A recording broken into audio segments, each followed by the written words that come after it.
Now, in many European countries, the idea of genetically modified food isn't as abhorrent as, say, euthanasia. Now, India's ongoing crisis of farmer suicides has also been blamed on the increased use of Monsanto's GM crops and the resulting death that those farmers suffer. In Nepal, massive protests broke out after notorious Monsanto forced its seeds onto the country's farmers.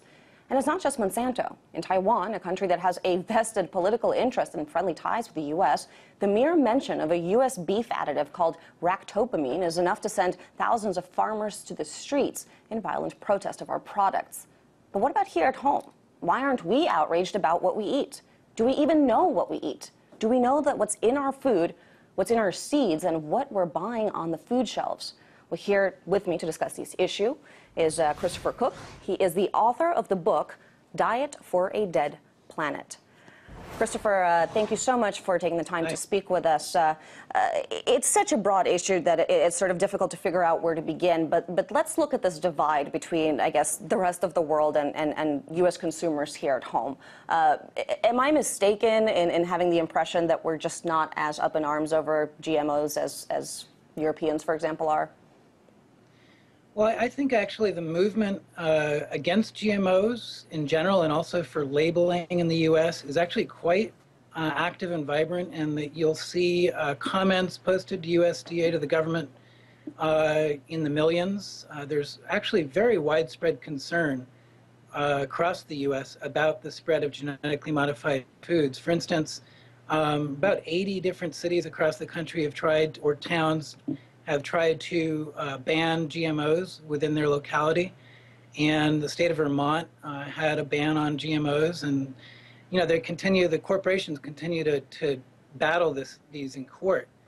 But the reality is that what people are up against is a large political system in Congress and in the presidency of either party that is very closely tied to the agribusiness complex, which includes Monsanto and other big companies like Syngenta and DuPont and other big corporations that control most of our seeds. And so it's very difficult to get people in the federal level and the national level to pay attention, but there's actually very widespread concern across the U.S. about this issue. There may be growing concern about the issue, but the problem with the U.S. is that this is something that's already in place that we're fighting to overturn. So I'm curious about the divide. How is it that this country saw such ease for Monsanto and similar type companies to sort of spread and operate the way they do, whereas other countries have been able to block them? Yeah, I mean, unfortunately, since GMO products, GMO seeds began to roll out in about 1996, they really just took over like wildfire, and the government, the United States Department of Agriculture, would routinely just okay Monsanto and other corporations' applications to expand use of these seeds. And so, for instance, we now see 94% of the soy crops in America are GMO, and it's somewhere between 60 and 75%, depending on the crop, for cotton and corn. Last year, the Obama administration gave the okay to expand this into sugar beets and alfalfa. They have, GMO wheat in the pipeline. So there's a lot of, and part of the reason is just the phenomenal level of corporate power over government policy in the United States, which stems from the fact that these companies have such control over the market. So for instance, Monsanto, along with two other companies, controls half of the world's seed supply. So, and then we see it especially powerful in the U.S. with those crops that I just mentioned. I mean, is Monsanto more powerful than the U.S. government? I'm just curious. No, I don't think we should pretend that they are. I don't think that we need to overly demonize them just to see that what they're doing is what any other company would do. And I think we have to be clear about that.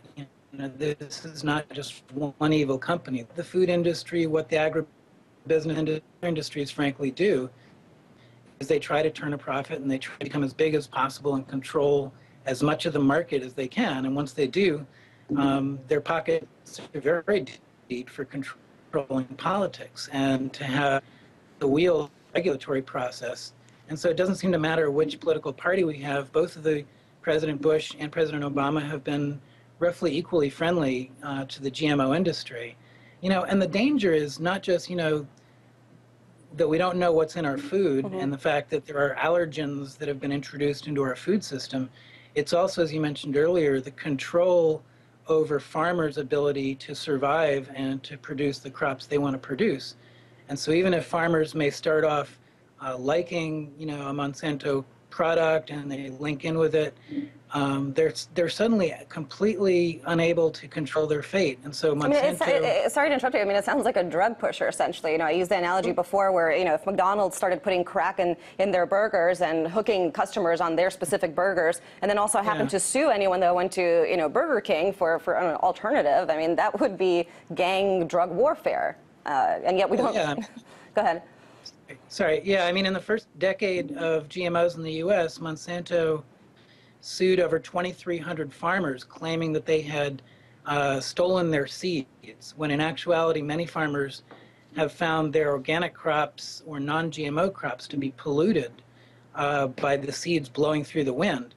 And yet Monsanto will turn around and sue them anyway, even though these farmers don't want those crops. And, and again, the very technology of GMOs is very troubling, because the whole point of it is to be non-replicating, non-reproducing.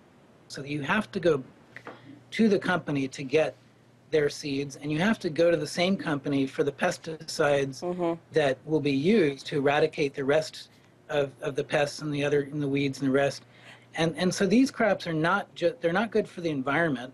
They enable the use of more pesticides in many cases, and they're also a real threat to both farmers and biodiversity by wiping out and taking over other crops. So it's a serious danger. And Chris, before we run out of time, I'm sorry, I just really, it sounds kind of bad, right? But what is the actual effect of GMO food on human people? I mean, there's been, I think it was an alternate article that said that Monsanto doesn't even serve its own products in its cafeteria. I don't know how true that is, but should the average American be concerned about health effects from GMOs?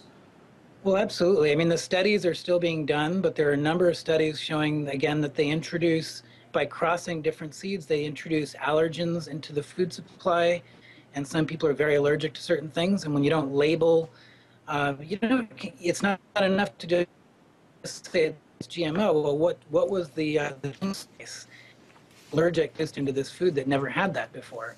So that's just one example of the hazard. The rest, again, there's a lot of scientific study being done, both on the biodiversity environment side. So a stop to this, and certainly labeling at the very least, but even that's not enough, because we still won't know what's in our...